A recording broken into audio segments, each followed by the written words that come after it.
Jewish community, ethnic and racial and religious minorities.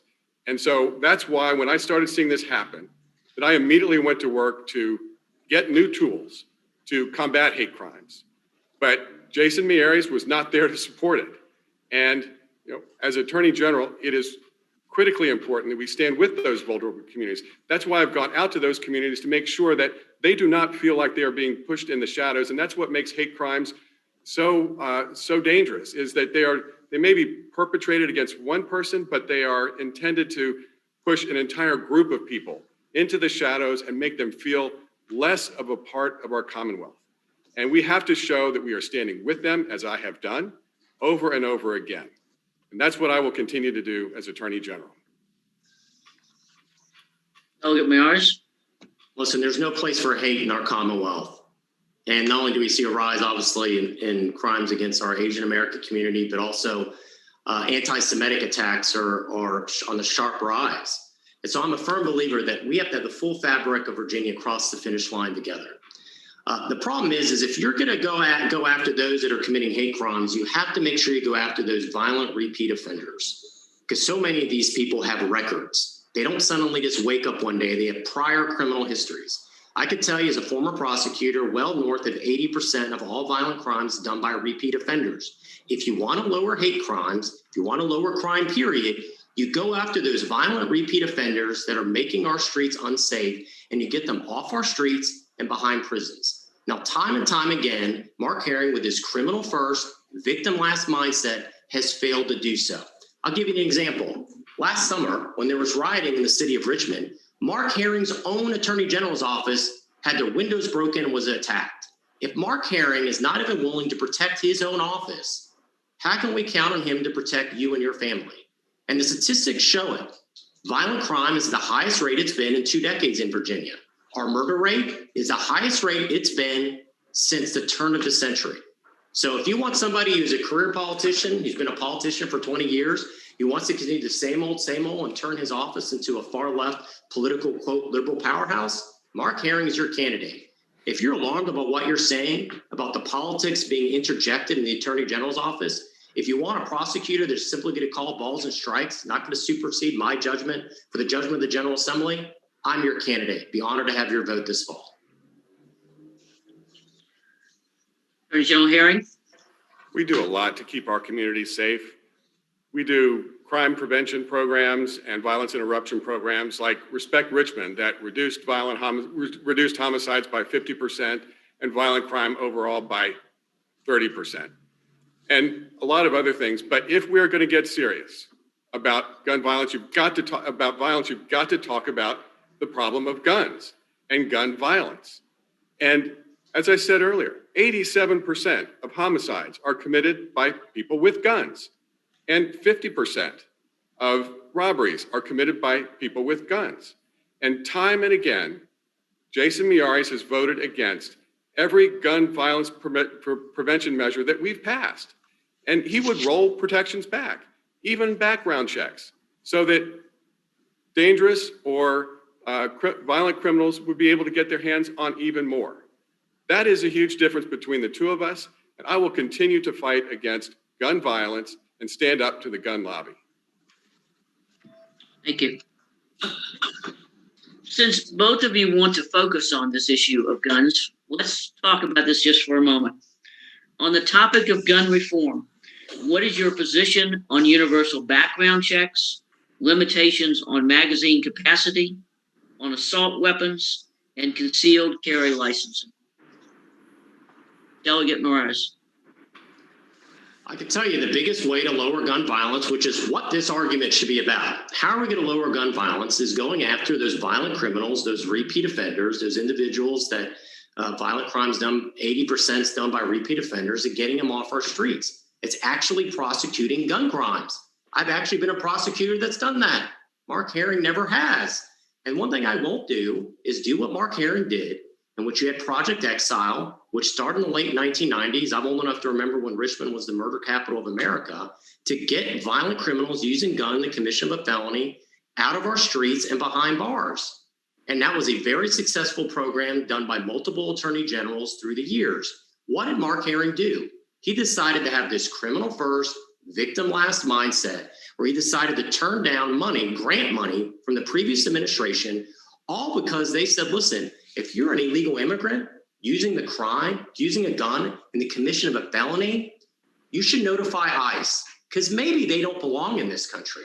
And guess what Mark Herring did? He interjected politics in and he said, I'm not going to take that money. I'm not going to actually prosecute gun crimes. If you want to lower gun violence, prosecute the people using guns in the commission of a felony. What you don't do is you don't go after innocent Virginians, innocent gun owners that have never committed a crime, have never committed a felony in their life, and suddenly turn hundreds of thousands of Virginians overnight into felons. That does not lower gun violence. Go after the hardened criminals. But when you have a criminal first, victim last mindset, it doesn't surprise me. That's Mark Herring's priorities. He said he would take politics outside of the office of the Attorney General. He's failed at doing his job. Now it's time for him to lose his. Attorney General Herring? What we have to do is get serious about gun violence in our Commonwealth and in our country. And we need to have stronger laws to make sure that guns don't get in the hands of dangerous criminals. And the way to do that is to have expanded background checks, to have universal background checks. And Jason Miyares voted against even a modest expansion of background checks and would roll it back if he had the chance. I worked to get a red flag law passed because if someone has been determined to be an imminent danger and threat to themselves or others, they should be separated from their firearms. And I worked to get a reinstatement of the 1 gun a month law, which was so helpful for 20 years that Governor Wilder got passed, that really helped address gun trafficking. And these are good first steps, but there's more that we can do. We could make background checks fully universal background checks. And we can work on an assault weapons ban. These are dangerous weapons of war that do not belong on the streets of our Commonwealth. And high capacity magazines. These assault weapons and high capacity magazines are often associated with mass shootings. So there's a lot more that we can do, but Jason Miyares, every single time, whenever there is any reasonable gun violence prevention measure proposed, he votes against it. And he would use the power of the office to roll back those gun violence prevention measures that we've already gotten and stand in the way of doing more. And too many times, I have had to console those who have lost loved ones to gun violence, and no one wants that to happen to another family in Virginia, and that's why we have to work together to address gun violence and even more. Delegate Miyares, your response? I will tell you one thing we don't want back on the streets of our Commonwealth is what happened with this parole board and Gregory Joyner. Because he abducted, he strangled, he murdered beautiful 15-year-old Sarah Jamison. He buried her in a shallow ditch. Her family didn't find her for over a week. 2 years ago, the parole board said Gregory Joyner is a history of violence. Don't let him back on the streets. Gregory Joyner got released not even a month ago, back into our neighborhoods. Now, who signed off on that? He was the parole board's lawyer. Mark Herring was. And so that anguish that these family members know that Gregory Joyner is still in his 40s. He gets to spend the next 40 years having Thanksgiving dinner with his family. And Sarah Jamison never even got to celebrate prom. Mark Herring's first job as Virginia's top cop is to keep Virginians safe and secure. He has utterly, completely failed at that job, and the crime statistics prove it. He's failed at his job. It's time for him to lose his. All right, let's shift the focus here. COVID-19 pandemic disrupted nearly all Virginians' lives. One clear manifestation of this was an uptick in unemployment, affecting the ability of tenants to make rent payments. As a result, several eviction moratoriums were implemented. What is your position on eviction moratoriums interfering with privately negotiated contracts between parties? Attorney General Herring. My heart goes out to the more than 10,000 Virginia families who've lost a loved one to COVID-19. It was incredibly disruptive on others as well who lost work, especially lower income Virginians. those frontline workers, and a lot of people were unable to make ends meet as a result of the pandemic. So I went to work, to help them and to help us get through the pandemic as best as we can. So I went to court to make sure that utilities couldn't shut off water and electricity when people were being encouraged to stay at home in order to limit the spread of COVID. And I worked to strengthen protections for tenants so that they couldn't be evicted at a time when we were asking people to stay at home and who had lost their jobs because of the pandemic. And so I've worked to help those struggling Virginians. But Jason Miyares, when he had an opportunity to help struggling Virginians, chose not to and voted against tenant protection measures. He voted other ways too, like voting against a minimum wage, increasing the minimum wage. And so when Jason Miyares had opportunities to help struggling Virginians who were just trying to make ends meet, keep a roof over their head, a lot of people were working to help them, but Jason Miyares was not one of them. He was out there voting in order to limit these types of protections, voting against these types of protections for tenants so that they wouldn't be evicted. And as we're coming out of this pandemic, we still need to work together to help each other to get through it. Delegate Miyares? I think COVID-19 is obviously one of the most disruptive events we've ever gone through as a Commonwealth. And I've heard from constituents, I've heard from those that what that moratorium did is it impacted a lot of people. And it impacted tenants, it also impacted landlords. I remember hearing from a constituent that said, listen, I'm a military family. I use the rental income to pay for my child's special need education. I talked to another homeowner who said, I'm literally facing financial ruin because I suddenly have a tenant who hasn't paid rent in 14, 15 months. And so it's easy for the governor to issue these executive orders and realize they can have an incredibly disruptive effect on people's lives. Not only that, it was what he did shutting down our churches. The governor said that, listen, your liquor store could be considered an essential business and had to be stay open, but your places of worship couldn't, which I thought was a violation of our religious liberties as Virginians. And so at the end of the day, the question is here really when you're dealing with this is who do you trust more to keep you safe? Do you keep somebody who's been a politician for 20 years, who's interjected politics into the office of the Attorney General? But you want somebody who's going to be a former prosecutor who's going to call balls and strikes. I'm not going to supersede the judgment of the General Assembly. I'm not going to suddenly say I'm wiser than the governor. My job is to be a law enforcement agency, which is what the office should be, and protect you and your family. But at the end of the day, what Aaron done is he's part of this far left liberal monopoly in Richmond that is doing everything they can to keep your family less safe and less secure.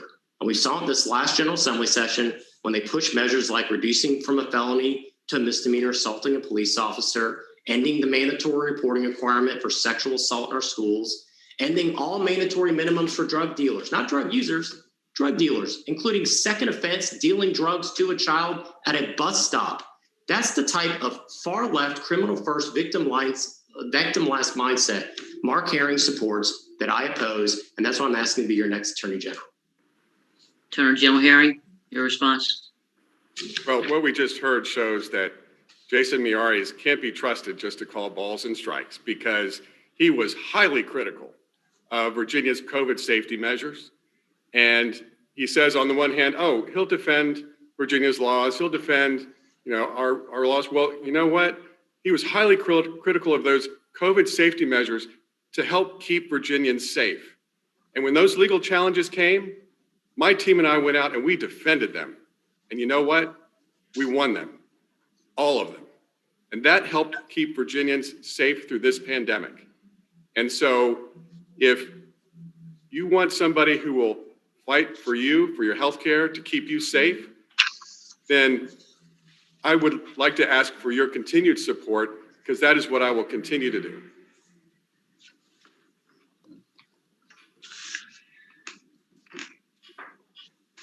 The next question goes to Delegate Miyares. What is your position on the recent revelations that prosecutors have been obtaining reporters' private emails and notes? Do you believe this is an appropriate investigative tool to discover leaks of sensitive information? Listen, I'm a big believer that our First Amendment, part of what guarantees that, I'm a big believer in the freedom of the press. It's what separates us from most of the people on this planet. I was proud to work across the aisle with Democrats on a reporter shield law that would protect them. And so anything that questions and possibly infringes our freedom of press, because guess what? They don't have a freedom of press in North Korea, certainly don't have one in Cuba, and they don't have one in Russia.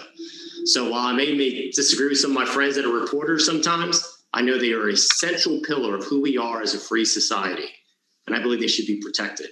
Now, at the end of the day, we're talking about protection and what's going on. I think it's important to note that where this Attorney General once again has failed Virginians, everyday Virginians living on our streets and in our neighborhoods. He's a parole board's lawyer. And if you think about this, they have the case of Bessie Roundtree. Bessie Roundtree was a beloved 78-year-old leader and figure in the Suffolk community. She was a victim of a brutal home invasion, rape, and murder by Patrick Schooley. Patrick Schooley was given not one, not two, but 3 life sentences without the possibility of parole. He should not be back on our streets. Guess what? Patrick Schooley got released by this parole board, and who was the parole board's lawyer and signed off on this? Mark Herring. Mark Herring yet again has shown that he has failed his first job as Attorney General. It's not to push a political agenda, it's to keep Virginians safe. And when murder rates at the highest rate it's been since the turn of the century, Mark Herring has shown he has failed at that job. It's time for new leadership. It's time for somebody to call balls and strikes, take the politics out of the Attorney General's office. Attorney General Herring. Well, Jason knows better. He knows those are parole board decisions. I don't sign off on them. But look, if there are the idea that an executive would use subpoenas or prosecutors would use subpoenas to obtain information from reporters, I think that is wrong.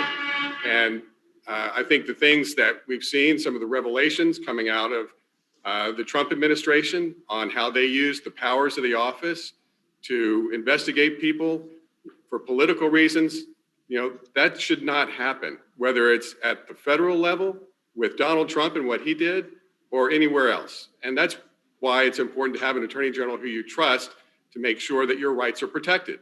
That's what I've done as Attorney General.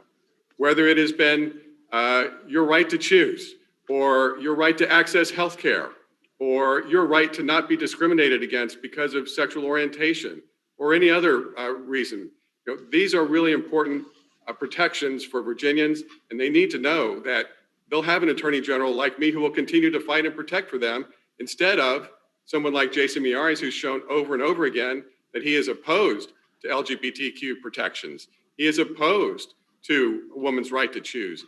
He is opposed to your ability to access health care under the Affordable Care Act, and that's the difference between us. Delegate Miyares. The Washington Post famously says democracy dies in the darkness. You know what else dies in the darkness? Any sense of accountability by this parole board.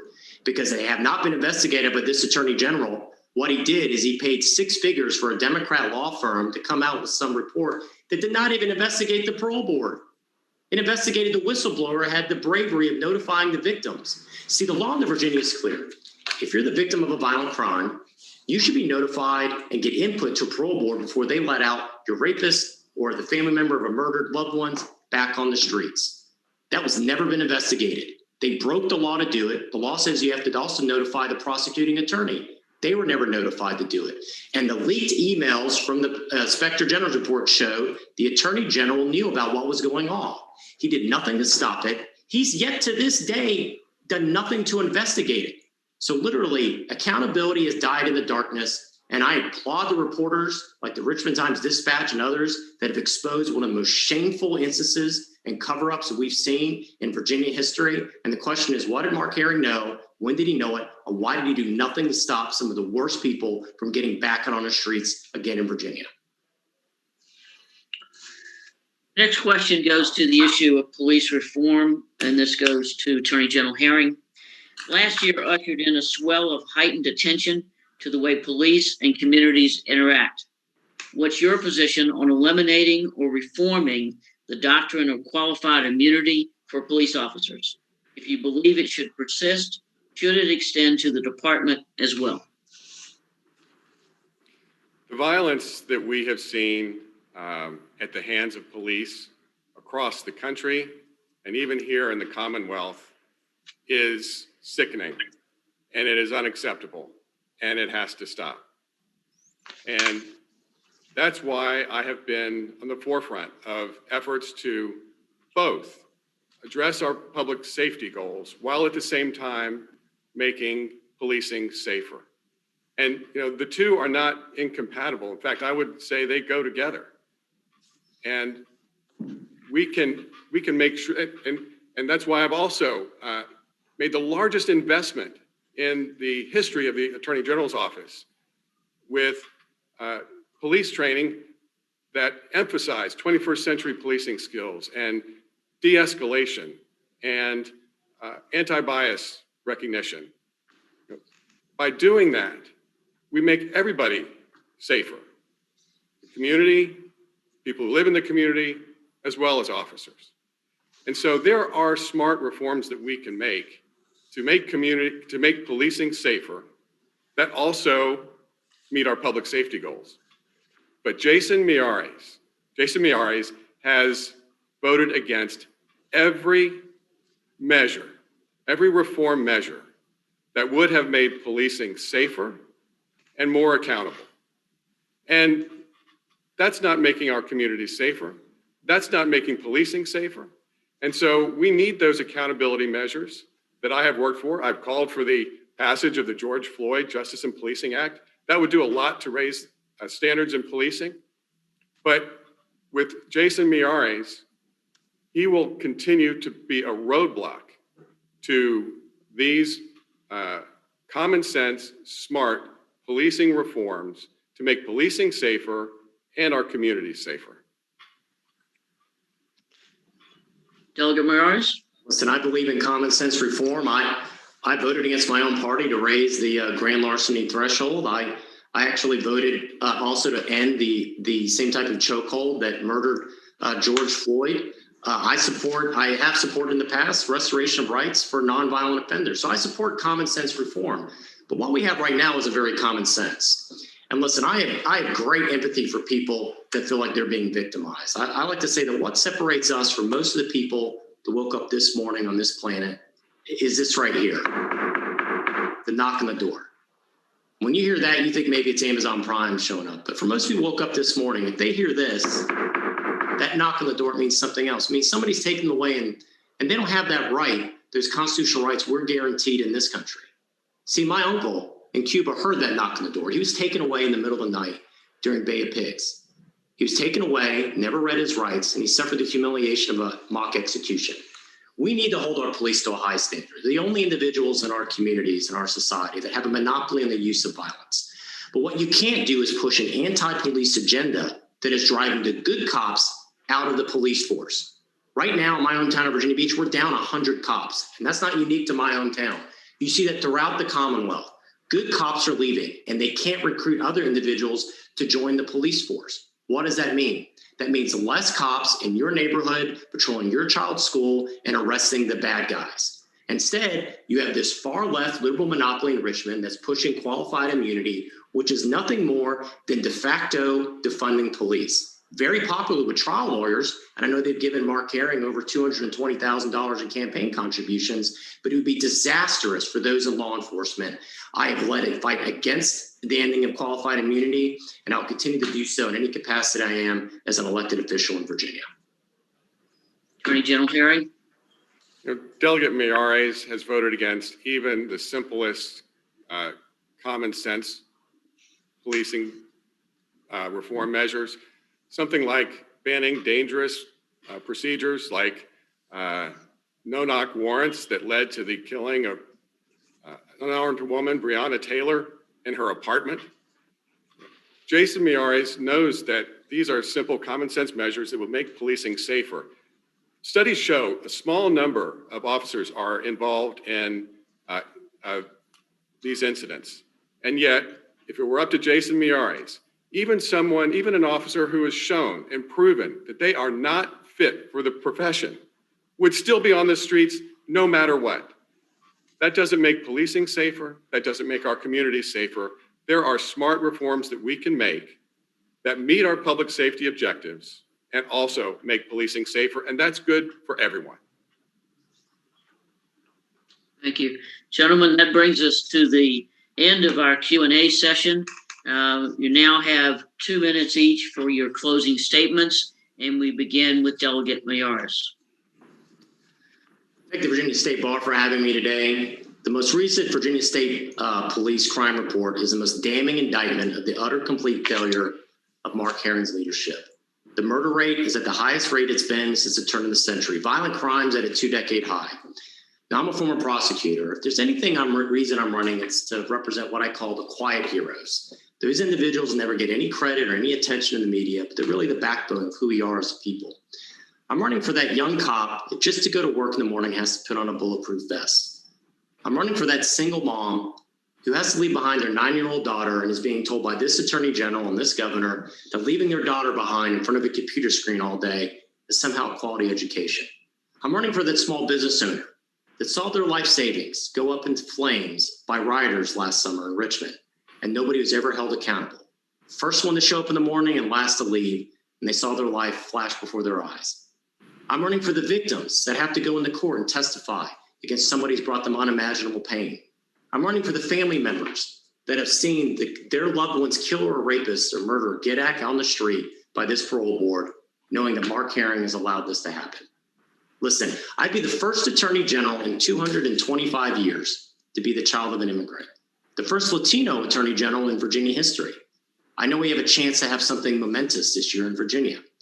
Mark Herring has served alongside Ralph Northam for the past 8 years, and not even Ralph Northam thinks Mark Herring deserves another term as attorney general. So for all the Republicans and independents and Democrats who are so upset about this far left liberal monopoly right now going on in Richmond, that desperately wants some type of balance, that desperately wants smart policing, that wants an attorney general that understands they have to work with the police, not against them, someone who's been a prosecutor and not a politician, I'm your candidate. If you want an attorney general that their first priority is to keep your family safe, I humbly ask for your vote. I'm excited. One of my favorite presidents is Ronald Reagan. And he said this, he said, of all the countries in the world, the United States is the only country in which our national anthem ends with a question mark. Are we still the land of the free and the home of the brave? I think we're all ready to say yes this fall in Virginia. Because one of my other favorite leaders, Winston Churchill, noted, Americans always do the right thing after they've exhausted every other option. I think Virginians are ready to do the right thing this year. Hopefully ask for your vote. Go to jason4ag.com. It's Jason, the number 4ag.com. Honored to have your support. God bless. Attorney General Herring. Well, I'd like to thank the Young Lawyers Division for hosting the debate and thank all of you for joining. It was a very spirited debate, and I think that's what Virginians would expect. If you care about your health care and protections from pre-existing conditions, if you care about doing something about gun violence, if protecting the right to choose is important to you, if making sure that our LGBTQ community in Virginia is protected from discrimination, then Jason Miyares is a threat to those things that you care about. Now, if there's been one thing that this last hour has shown, it is that there is a stark contrast between the two of us.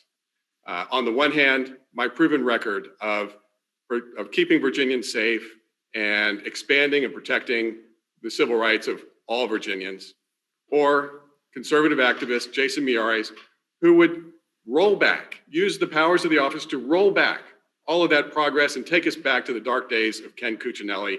We've made too much progress to let that happen.